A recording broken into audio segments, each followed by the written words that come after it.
I'm so happy that we're doing this. As I said, that any true democracy is about developing systems that are transparent. So it means that people understand how we get from A to B or from A to Z. This course is to help board directors and permanent secretaries and cabinet to understand what their role in this entire process is. And that role will vary depending on the state of maturity and capacity of the institutions that you head. But ultimately you want to get to the position in which our role is to question and to do due diligence, but not to get in the way of the professional staff. So it's about building a civil service that's a professionalized civil service and one which can serve any government. And that the role of the public is to vote for a political party or to support a particular manifesto, which will then guide the country moving forward. So the people of St. Lucia have spoken in the last general election and have chosen the United Workers' Party and their manifesto. So that manifesto is what guides our decisions on a daily basis. Our role is to make sure that we're staying within that framework. The job of the professionals is to give us the best way to be able to achieve those things.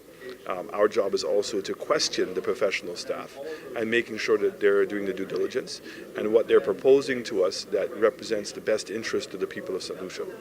And it's just being able to understand what the difference between all those are. So I'm extremely enthusiastic about this. I truly believe we could never stop learning. And if we can continue professionalizing our structures, it's going to resound to the benefit of all the citizens of our country. You're joined by the cabinet colleagues and other heads of departments. What are some of the reactions that you've been getting from the participants? Fantastic. I think that the clarity of the discussions and the material that's being presented to us, because this is not necessarily new. I mean, it's becoming more relevant, the word compliance, in terms of the banking. It's about questioning everything. So to have the amount of experience we have in this room today, sharing their knowledge to us, when you look around here, everybody is like, it's bringing clarity and understanding what each other's roles are. And that just makes life a whole lot easier. Finally, as the captain, would be instituting any kind of monitoring mechanism to ensure that what is learned here is being implemented? The benefit is seen by people. People are going to be able to make that determination in the fact that they see better governance and that they actually see a better performance. Because in fact, if you have good governance, it ensures better decision making. And if you have better decision making, it tends to result to a better performance. So when you see our government as an example, our country that we're in such a bad state, generally suggests that there's been bad governance. Bad governance doesn't necessarily mean people are bad. It just means that people have not understood their roles and we've not challenged each other. And we've not continued to professionalize our institutions. So when I see that we've spent $1 million a year on training the civil servants, 12,000 employees, that suggests there's something wrong. We're not continuing to upgrade the talent that we have here. And I think that some people continue to try to say, boy, Alan is an autocrat. I'm not. I challenge people. I want people to be able to participate. But if you're going to be in cabinet or you're going to be on a board, there's a responsibility that you have as well to have done your preparation and to challenge everything. So I keep on saying this, and I do mean it, that I am the chairman of the cabinet, but it doesn't make me any better than anybody else. I have one vote like everyone else. My job is just to provide some leadership, provide some direction, and to give everybody the opportunity to be able to participate. And our job as cabinet to make sure that we do as much due diligence and make the best decisions we can. And when we talk about transparency, it's about understanding the process that we've arrived at a decision. It doesn't necessarily mean that you reveal all the information that you have, but it's to reassure everybody that everybody who's supposed to participate in the decision is, and that everybody is actually doing their job. My name is Dr. Chris Bart, and I'm the Executive Chairman and co-founder of the Caribbean Governance Training Institute, which was founded and located here in St. Lucia.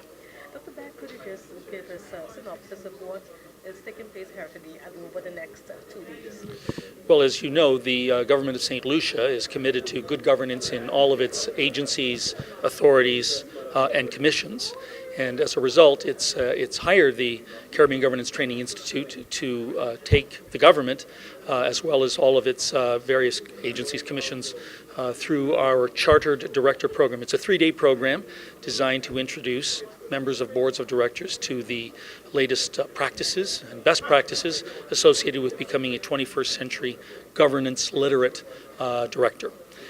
What are some of the subject areas that will be covered here? We cover 6 fundamental, seminal, cornerstone topics over 3 days. On day 1, which is the first day in the morning, we cover the essential principles and frameworks of great governance. In the afternoon, we deep dive talking about the specific job descriptions, the roles, responsibilities, duties, actions, and behaviors required of boards, board chairs, individual directors, committees and committee chairs, as well as the chief executive officer or the executive director of those agencies. On day 2, we talk about the oversight responsibility that boards have for the financial integrity of the systems, as well as the compliance monitoring. In the afternoon, we talk about the strategic oversight role.